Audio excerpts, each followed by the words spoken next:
নমস্কাৰ আজি তোমালোকক লৈ আনিছো ৰিভিজন ক্লাছ আজি পঢ়িম সংখ্যা প্ৰণালী for class 6 Navodaya entrance exam 2024 ভিডিওটো ইম্পৰ্টেন্ট হ'বলৈ গৈ আছে হেখলৈকে চাবা 100% গ্যাৰান্টি দি কৈছো সম্পূৰ্ণ ভিডিও চোৱাৰ পিছত সংখ্যা প্ৰণালীৰ যি কোনো নম্বৰ সিস্টেমৰ যি কোনো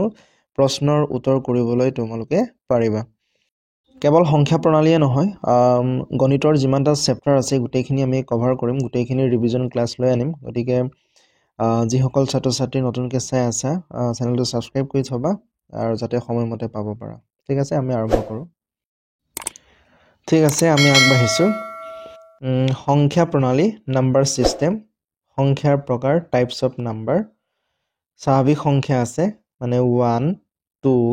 3 4 ডট ডট অসীমলৈ যাব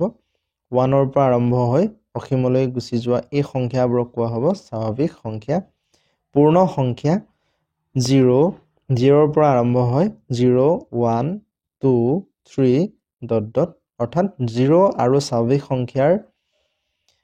গোটটোক আমি কম পূৰ্ণ সংখ্যা ইংৰাজীত কোৱা হয় হোল নাম্বাৰ আটাইতকৈ সৰু পূৰ্ণ সংখ্যা কি বুলি ক'লে 0 বুলি ক'ব লাগিব এটা প্ৰশ্ন কেনেকৈ আহিব পাৰে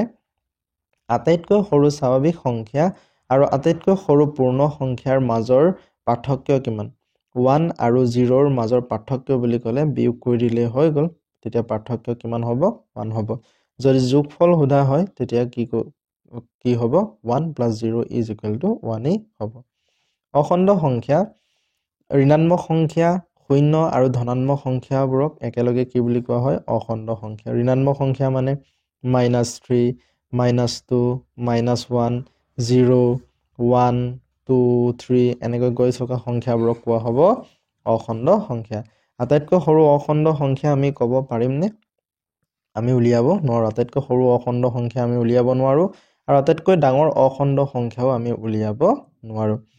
এতিয়া এই যেটো 0 ৰ বাওফালে আছে 0 ৰ বাওফালে থকা সংখ্যাবোৰক কোৱা হয় ঋণাত্মক সংখ্যা কি বুলি কোৱা হয় ঋণাত্মক সংখ্যা আৰু 0 ৰ সোঁফালে থকা সংখ্যাবোৰক বাওফালে থকাবোৰক কি বুলি কোৱা হয় ঋণাত্মক আৰু সোঁফালে থকা সংখ্যাবোৰক কোৱা হ'ব ধনাত্মক সংখ্যা এতিয়া প্ৰশ্ন এনেকৈ হ'ব পাৰে যে এনেকুৱা এটা সংখ্যা কোৱা যি ধনাত্মকও নহয় ঋণাত্মকও নহয় তেতিয়া উত্তৰটো কি হ'ব 0 হ'ব যুগ্ম সংখ্যা যিবোৰ সংখ্যা 2 ৰে হৰণ যায় যেনে 2 4 6 8 ডট ডট ডট এই সংখ্যাবোৰ এই ডট ডটটোৱে কি বুজাব মানে শেষ নাই অসীমলৈ গুচি যাব ঠিক আছে তো এই সংখ্যাবোৰ 2 ৰে হৰণ যায় 2 ৰে হৰণ যোৱাৰ কাৰণে যুগ্ম সংখ্যা বুলি কোৱা হয় বা যদি 4 6 9 2 0 এই সংখ্যাটো যুগ্ম হয়নে বুলি ক'লে সদায় এককৰ ফালে চাবা এককৰ স্থানত যদি 0 থাকে 2 থাকে 4 থাকে 6 থাকে 8 থাকে তেতিয়া এই গুটেই মানে অংকবোৰ যদি এককৰ স্থানত থাকে তেতিয়া সংখ্যাটোক আমি কম যুগ্ম সংখ্যা গতিকে এই 4 6 9 2 0 সংখ্যাটো কি হ'ব যুগ্ম সংখ্যা আটাইতকৈ সৰু যুগ্ম সংখ্যাটো কি হয় 2 হয় অযুগ্ম সংখ্যা যিবোৰ 2 ৰে হৰণ নাযায় যেনে 1 3 5 7 9 ডট ডট এই সংখ্যাবোৰ হ'ব আমাৰ অযুগ্ম সংখ্যা বা অযুগ্ম সংখ্যা চিনি পোৱাৰ আমাৰ যেটো কিটিপটো স্কেলটো হল আমাৰ টেকনিকটো হল এককৰ স্থানত যদি 1 থাকে 3 থাকে 7 থাকে 9 থাকে এই অংককেইটা যদি থাকে যি কোনো সংখ্যাৰ এককৰ স্থানত তেতিয়া এই গুটেই সংখ্যাটো কি হৈ যাব অযুগ্ম সংখ্যা হ'ব উদাহৰণস্বৰূপে 14971 এই সংখ্যাটো অযুগ্ম নে যুগ্ম বুলি ক'লে এককৰ ফালে থাবা ইয়াত যদি অযুগ্ম আছে তেতিয়া হৈ যাব গুটেইটো অযুগ্ম আৰু যদি উত্তৰ প্ৰশ্নটো সোধা হয় যে আটাইতকৈ সৰু অযুগ্ম সংখ্যাটো কি তেতিয়া কি হ'ব 1 আৰু আটাইতকৈ সৰু যুগ্ম সংখ্যাটো কি হ'ব 2 দুয়োটাৰে বিয়োগফলটো কিমান বুলি ক'লে দুয়োটাৰে বিয়োগফল আমাৰ হ'ব 2 - 1 = 1 হ'ব ৰাইট মৌলিক সংখ্যা প্ৰাইম নাম্বাৰ যিবোৰৰ উৎপাদক মাত্ৰ দুটা উৎপাদক মানে 2 ৰ যদি উৎপাদক সোধা হয় তেতিয়া 2 কোনকেইটা সংখ্যাৰে হৰণ যায় এটো চালে হল 1 ৰে হৰণ যাব 2 ৰে হৰণ যাব আৰু বেলেগ সংখ্যাৰে হৰণ নাযায় গতিকে এই দুটাক 2 ৰ উৎপাদক বুলি কম গতিকে 2 ৰ উৎপাদক কেইটা মাত্ৰ দুটা উৎপাদক থাকিলে সংখ্যাটো কোৱা হ'ব মৌলিক সংখ্যা গতিকে মৌলিক সংখ্যাবোৰ কি 2 3 5 7 এনেকৈ গৈ থাকিব যৌগিক সংখ্যা মানে যিবোৰৰ উৎপাদক দুটাতকৈ বেছি উদাহৰণস্বৰূপে 4ৰ উৎপাদক 1ৰে হৰণ যায় 2ৰে হৰণ যায় আৰু 4ৰে হৰণ যায় ইয়াত দুটাতকৈ বেছি আছে উৎপাদক তেতিয়া দুটাতকৈ বেছি উৎপাদক থাকিলে সংখ্যাটো কোৱা হয় যৌগিক সংখ্যা যৌগিক সংখ্যাটো ক'ৰ পৰা আৰম্ভ হ'ব 4ৰ পৰা আৰম্ভ হ'ব 4 6 8 9 10 এনেকে গৈ থাকিব ঠিক আছে আৰু আটাইতকৈ সৰু মৌলিক সংখ্যাটো কি হ'ব 2 আটাইতকৈ সৰু যৌগিক সংখ্যাটো কি হ'ব 4 আৰু এই ক্ষেত্ৰত আৰু এটা প্ৰশ্ন হ'ব পাৰে যুগ্ম অথচ মৌলিক সংখ্যাটো কি এটো হ'ব 2 2 এনেকুৱা এটা সংখ্যা যি মৌলিকো হয় আৰু যুগ্মও হয় সহমৌলিক সংখ্যা কোপ্ৰাইম নাম্বাৰ দুটা সংখ্যা ধৰি লৈছো 2 আৰু 3 এই দুইটা সংখ্যা কেৱল যদি 1ৰে হৰণ যায় তেতিয়া কোৱা হ'ব এই সংখ্যা দুটাক সহমৌলিক মানে দুইটা সংখ্যাৰ গহাও গৰিষ্ঠ সাধাৰণ উৎপাদক যদি 1 হয় তেতিয়া তাক কোৱা হয় কোপ্ৰাইম বা সহমৌলিক এতিয়া 2 আৰু 7ৰ ক্ষেত্ৰতো এই দুইটা সংখ্যাই কেৱল একেৰেহে হৰণ যায় ঠিক আছে দুইটা সংখ্যাই একেটা সংখ্যাৰে মানে কেৱল 1ৰে হৰণ যায় গতিকে 2 আৰু 7কো আমি কি বুলি কম সহমৌলিক সংখ্যা বুলি কম ৰাইট সংখ্যা লিখাৰ পদ্ধতি আমি যে সংখ্যাবোৰ লিখো বা পঢ়ো ধৰা 4693 এই সংখ্যাটোক আমি 4693 বুলি ক'লে নহব ন ইয়াৰ নাম এটা আছে ঠিক আছে বা নাম কোৱাৰ লগে লগে যদি কোৱা হয় যে 4506 টো লিখা তেতিয়া আমি সংখ্যা লিখাৰ যি পদ্ধতি এটো জানিব লাগিব গতিকে সংখ্যা লিখাৰ পদ্ধতি আমি প্ৰধানকৈ দুটা পাওঁ এটা হ'ল আন্তৰ্জাতিক পদ্ধতি যাৰ ইংৰাজীত কোৱা হয় ইন্টাৰনেশ্যনেল সিস্টেম আৰু ভাৰতীয় পদ্ধতি ইণ্ডিয়ান সিস্টেম ভাৰতীয় পদ্ধতিত কি একক আমি সংখ্যা লিখোতে কি স্থানীয় মান ব্যৱহাৰ কৰোঁ একক দশক শতক হাজাৰ অযুত লাখ নিযুত কোটি ঠিক আছে একক দশক শতক হাজাৰ অযুত লাখ নিযুত কোটি এইবোৰ স্থানীয় মান আমি ব্যৱহাৰ কৰোঁ কিন্তু আন্তৰ্জাতিক পদ্ধতিত কি ব্যৱহাৰ কৰোঁ একক দশক শতক হাজাৰ 10,000 100,000 মিলিয়ন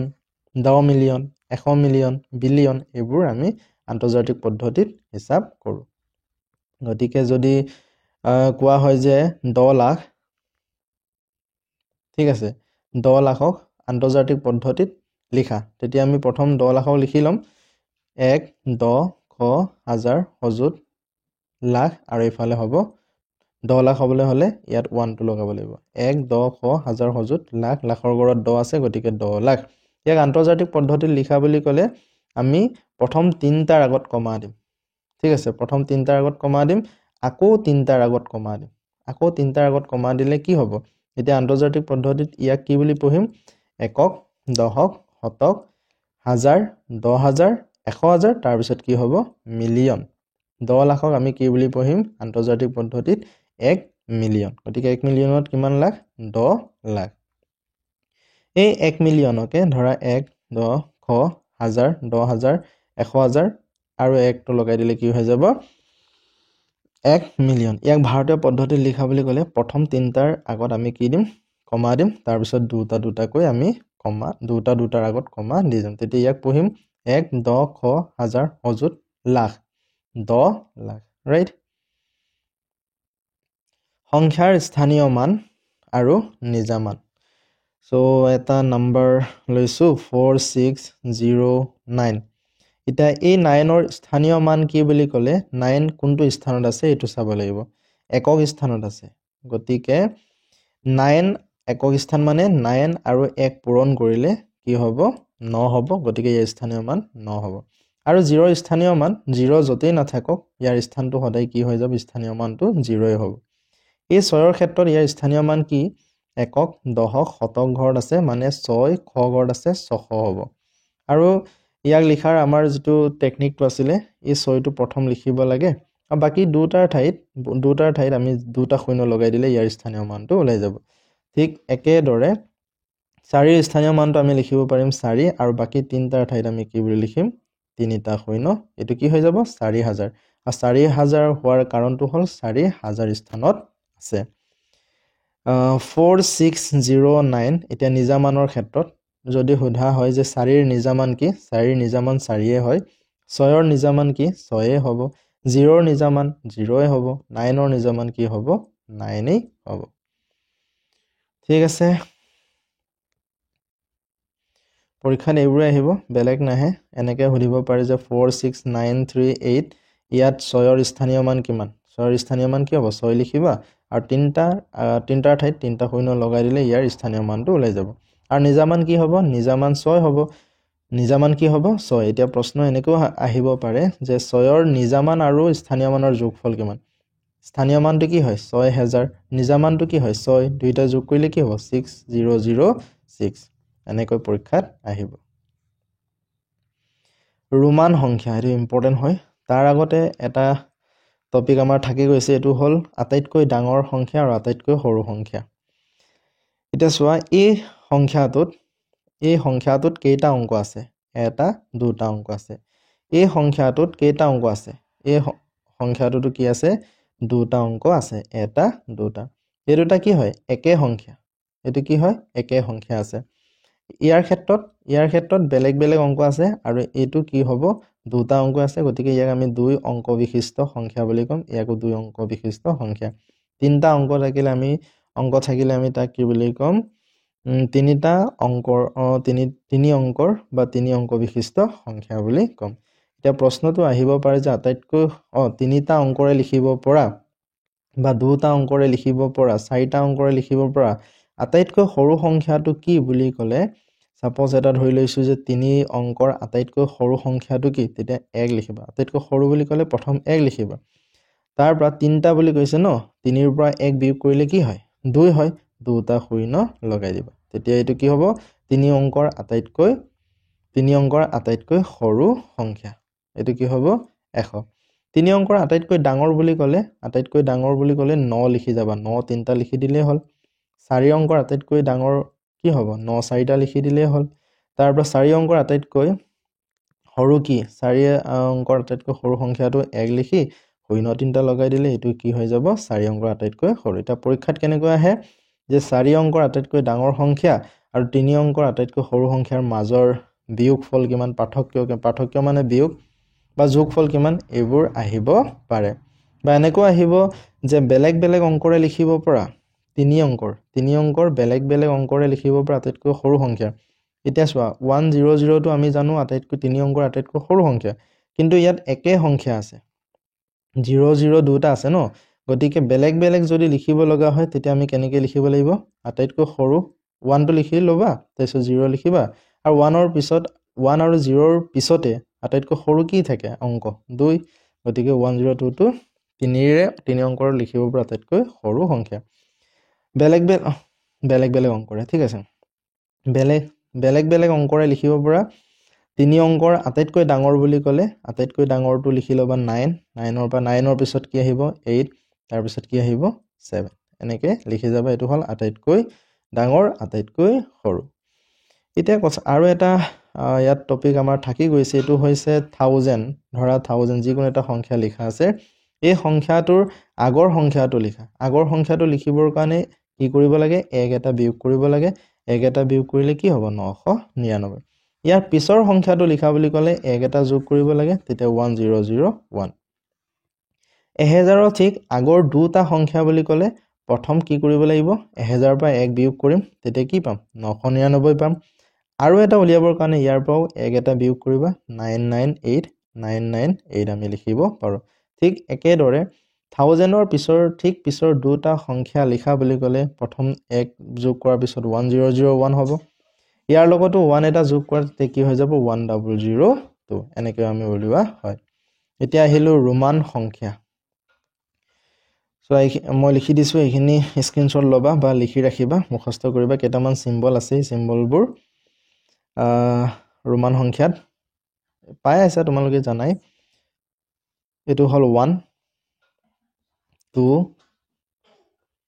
3 4 5 6 7 সৰি এটো তিনটাহে আছে 8 9 আৰু এইটো হ'ব 10 ইয়াৰ উপৰিও L হ'ব L to 50 C to 100 D to 500 M to 1000 Roman সংখ্যা লিখাৰ কেইটামান নিয়ম আছে নিয়ম কেইটা হৈছে প্ৰথম যেটো নিয়ম ক'বলৈ যাওঁ যে এটা সিম্বলক ধৰা এই সিম্বলটোক আমি তিনিবাৰহে ব্যৱহাৰ কৰিব পাৰিম কেইবাৰ ব্যৱহাৰ কৰিব পাৰিম ম্যাক্সিমাম তিনিবাৰতকৈ বেছি ব্যৱহাৰ কৰিব নোৱাৰো মানে এই সিম্বলক আমি 4টা লিখিব নোৱাৰো 4টা লিখিলে এটো 4 হলহেতেন কিন্তু 4 এনেকৈ লিখা নহয় প্ৰথম নিয়মটো হল যে এটা সিম্বলক আমি তিনিবাৰতকৈ বেছি ব্যৱহাৰ কৰিব নোৱাৰো দুই নম্বৰ নিয়মটো হল আমাৰ যি v আছে এটো 5ৰ সিম্বল l আছে 50ৰ সিম্বল d আছে 5ৰ সিম্বল এই সিম্বলক এবাৰহে ব্যৱহাৰ কৰিব পাৰিম মানে v বুলি লিখিব নোৱাৰো v বুলি লিখা হলে এটো 10 হৈ গলহেতেন কিন্তু 10ৰ সিম্বলটো কি হয় 10 হয় গতিকে v বুলি লিখিব নোৱাৰো এবাৰহে লিখিব পাৰো v বুলি ঠিক একেদৰে ll বুলি লিখিব নোৱাৰো d বুলি লিখিব নোৱাৰো ঠিক আছে এবাৰ ব্যৱহাৰ কৰিব পাৰো এই তিনটা সিম্বল তাৰপৰা এই যেটো v l d আছে ইয়াক ডাঙৰৰ আগত কেতিয়াও লিখিব নোৱাৰো ধৰা হল c টো কি হয় 100 হয় নহয় জানো এই 100ৰ আগত আমি l টো কেতিয়াও লিখিব নোৱাৰো lc বুলি লিখিব নোৱাৰো cl বুলি লিখিব পাৰিম মানে পিছত লিখিব পাৰিম ডাঙৰৰ পিছত লিখিব পাৰিম কিন্তু আগত লিখিব নোৱাৰো এই কথাটো মনত ৰাখিবা ঠিক আছে তাৰপৰা আমাৰ যেটো 3 নম্বৰ নিয়মটো আছে যে ডাঙৰ সিম্বলৰ হু ফালে যদি সৰু সিম্বল থাকে তেতিয়া আমি কি কৰিব লাগে সিম্বল দুটা যোগ কৰিব লাগে এটো হল 5ৰ সিম্বল এটো হল 1ৰ সিম্বল তেতিয়া কি কৰিম যোগ কৰিম তেতিয়া কি হৈ যাব এটো 6ৰ সিম্বল হৈ যাব আৰু আগত যদি সৰু সিম্বল থাকে তেতিয়া কি কৰিব লাগে বিয়োগ কৰিব লাগে এটো হল 5 আছিল এটো হল 1 আছিল বিয়োগ কৰি দিয়া বিয়োগ কৰিলে কিমান হৈ যাব 4 হৈ যাব ৰাইট ওকে এতিয়া আহিলো বিভাজ্যতাৰ নিয়ম ডিভিজিবিলিটি ৰুল সো এটো ভেৰি ইম্পৰ্টেন্ট হয় ক্যালকুলেশনৰ কাৰণে আমি সহজে যেতিয়া ক্যালকুলেশন উলিয়াব লগা হয় তেতিয়া এই নিয়মটো জনাটো অতিকৈ প্ৰয়োজন হয় ধৰা যিকোনো এটা সংখ্যাক আমি নিমিষতে কৈ দিব পাৰিম যে এই সংখ্যাটো 2 ৰে হৰণ যায় নে 3 ৰে হৰণ যায় বা 4 ৰে 5 ৰে যিকোনো সংখ্যাৰে হৰণ যায় নে না যায় আমি কেনেকৈ ক'ব পাৰিম এইখিনিকে ইয়াত বিভাজ্যতাৰ নিয়মত শিকিম ৰাইট ধৰা 1 4 6 8 9 4 3 আছে এই সংখ্যাটো 3 ৰে হৰণ যায় নে সো এই আমাৰ যেটি বিভাজ্যতাৰ নিয়ম আছে নিয়মটো জনাৰ পিছত এই সংখ্যাটো খুব বেছি 30 সেকেন্ড নালাগে 15 সেকেন্ডৰ ভিতৰতে আমি উলিয়াব পাৰো ঠিক আছে সো 2 ৰে হৰণ যোৱাৰ আমাৰ যেটো নিয়ম আছে কোনো এটা সংখ্যাৰ এককৰ স্থানত মানে একেবাৰে হেকত সংখ্যাটো ললো 265 এই ইয়াক কোৱা হয় এককৰ স্থান হেকত যদি 0 থাকে বা 2 থাকে বা 4 থাকে 6 থাকে 8 থাকে এই অংক কেইটা যদি থাকে তেতিয়া 2 ৰে হৰণ যাব 3 ৰে হৰণ যোৱা ধৰা 4 6 5 আছে 3 ৰে হৰণ যায় নে না যায় চাবলৈ হলে তিনিটা যোগ কৰি দিবা 6 4 10 10 5 15 এই 15 টো 3 ৰে হৰণ যায় নে yes হৰণ যায় তেতিয়া 465 টো 3 ৰে হৰণ যাব 4 ৰে হৰণ যায় নে আমি কেনেকৈ যাম 420 ধৰিলো এই সংখ্যাটো 4 ৰে হৰণ যায় নে ক'ব লাগে তেতিয়া লাষ্টৰ যি দুটা অংক আছে এই বা সংখ্যা আছে এই দুটা চাবা 20 আছে ইয়াত 20 টো 4 ৰে হৰণ যায় নে yes হৰণ যায় গতিকে 420 টো 4 ৰে হৰণ যাব 5 ৰে হৰণ যোৱা আমি কেনেকৈ গম পাম এককৰ স্থানত যিকোনো এটা সংখ্যাৰ এককৰ স্থানত যদি 0 থাকে বা 5 থাকে তেতিয়া 5 ৰে হৰণ যাব 6 ৰে হৰণ যাবলৈ হলে সংখ্যাটো 2 ৰেও হৰণ যাব লাগিব আৰু 3 ৰেও হৰণ যাব লাগিব যিকোনো এটা সংখ্যা 4650 ধৰি লৈছো এই সংখ্যাটো এককৰ স্থানত 0 আছে গতিকে 2 ৰে হৰণ যায় 5 6 11 11 15 15 টো 3 ৰে হৰণ যায় গতিকে এই গোটেই সংখ্যাটো 3 ৰে হৰণ যায় that means 2 আৰু 3 দুইটাৰে হৰণ গলে এই সংখ্যাটো 6 ৰে হৰণ যায় বুলি আমি ক'ব পাৰিম 7 ৰে হৰণ যোৱাটো ভেৰি ইম্পৰ্টেন্ট হয় এটো অকনমান বেলেগ ধৰি লৈছো 217 আছে এককৰ স্থানটো চাবা এককৰ স্থানত যেটো থাকে তাৰ লগত 2 পূৰণ কৰিবা 2 পূৰণ কৰিলে কিমান পাম 7 2 গুণ 14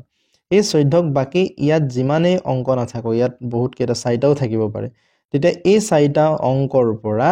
আমি কি কৰিম এই 14টো মাইনাস কৰি দিম এই দুটা নাই বুলি ধৰা 21 আছে 14 আছে তেতিয়া 21 পৰা 14 গলে কিমান থাকিব 7 থাকিব এই 7 টো 7 এৰে হৰণ যায় নে yes হৰণ যায় গতিকে আমাৰ যি 217 সংখ্যা আছিল এটো 7 এৰে হৰণ যাব যদি 7 ৰ হলনি কেতিয়াবা 0 ওলাব পাৰে যদি 0 ওলাই তেতিয়াও 7 এৰে হৰণ যাব 8 এৰে হৰণ যোৱা আমি কেনেকৈ গম পাম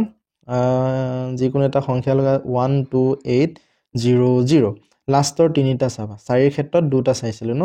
এতিয়া তিনটা চাব লাগিব লাষ্টৰ তিনিটা যদি 8 এৰে হৰণ যায় তে 8 এৰে হৰণ যায় 8 এৰে 8 গুণ 1 0 0 হৰণ যায় গতিকে গোটেই সংখ্যাটো 8 এৰে হৰণ যাব 9 এৰে হৰণ যোৱা আৰু 3 এৰে হৰণ যোৱা একেই হয় ধৰা 9 to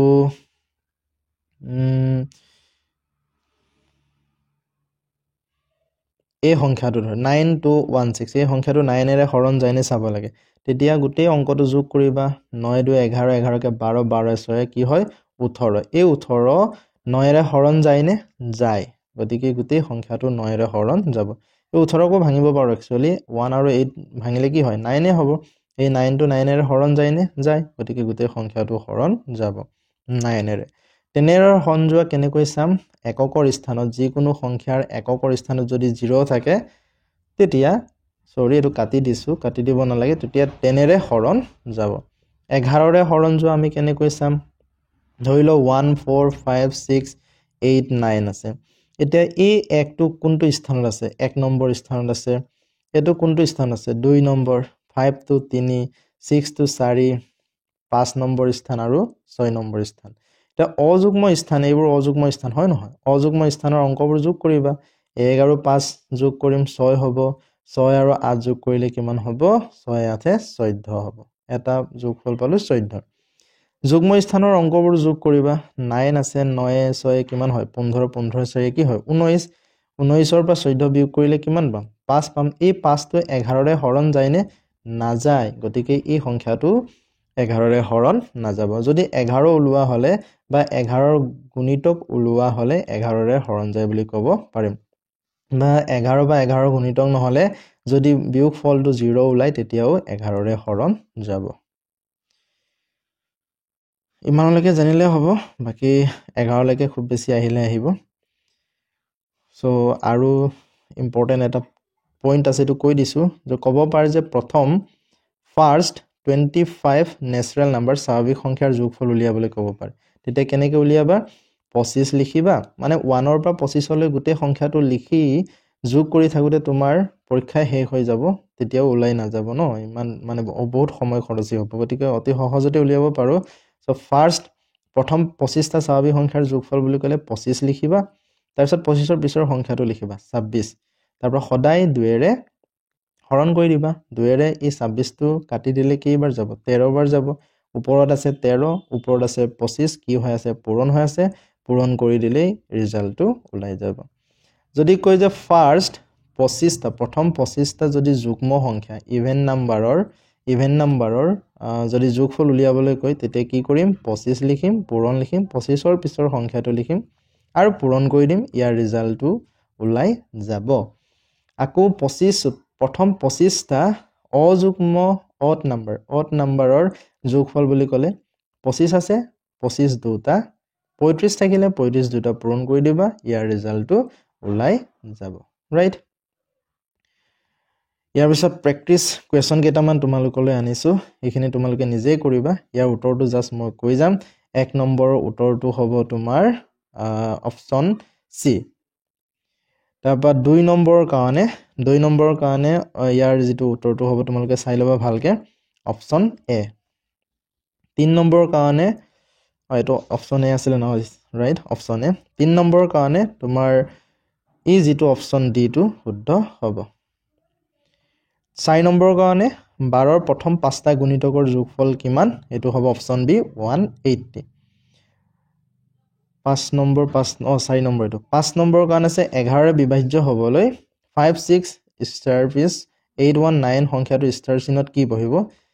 উলিয়াই লবা 11ৰে হৰণ যাবলৈ হ'লে মই কৈছিলোঁ যে যুগ্ম স্থানৰ আৰু অযুগ্ম স্থানৰ অংকবোৰ যোগ কৰি যোগফলৰ পৰা বিয়োগ কৰি বিয়োগফলটো যদি 11ৰে হৰণ যায় বা শূন্য ওলায় তেতিয়া আমাৰ গোটেই সংখ্যাটো 11ৰে হৰণ যাব আৰু ইয়াৰ উত্তৰটো হ'ব অপশ্যন চি কৰি চাবা প্ৰেক্টিছ কৰিবা পৰীক্ষাত এইবোৰে আহিব এতিয়া ইম্পৰ্টেণ্ট কথাটো হ'ল এইটো অকণমান মই টাচ কৰি যাওঁ 70 আৰু 90ৰ মাজত কিমানটা মৌলিক সংখ্যা আছে এইটো হ'ব 5টা তাৰ কাৰণে তোমালোকে মনত ৰাখিবা যে 1ৰ পৰা 100লৈ কেইটা মৌলিক সংখ্যা আছে বুলি ক'লে 25টা মৌলিক সংখ্যা 1ৰ পৰা 50 লৈ কেইটা আছে 10টা 50ৰ পৰা 100লৈ কেইটা আছে 1ৰ পৰা 50 লৈ 15টা আছে আৰু 50ৰ পৰা 100লৈ কেইটা আছে 10টা আছে এইখিনি কথা মনত ৰাখিবা আৰু পাৰিলে 10ৰ পৰা 20লৈ কেইটা মৌলিক সংখ্যা আছে তোমালোকে লিখি উলিয়াই মুখস্থ কৰি যাবা ঠিক আছে আৰু যেটো 100ৰ পৰা 200লৈ কিমানটা আছে 21টা আছে এনেকৈ গুছি যাবা 6 নম্বৰ 7 নম্বৰ আছে চাই লবা 8 9 10 এই 10টা কোৱেশ্যনে মই তোমালোকলৈ লৈ আনিলো ঠিক আছে আজিলৈ ইমানেই ভালকৈ পঢ়া শুনা কৰিবা মই আকৌ দেখুৱাই দিছো প্ৰশ্নখিনি স্ক্ৰীনশ্বট লৈ লবা আৰু প্ৰেক্টিছ কৰিবা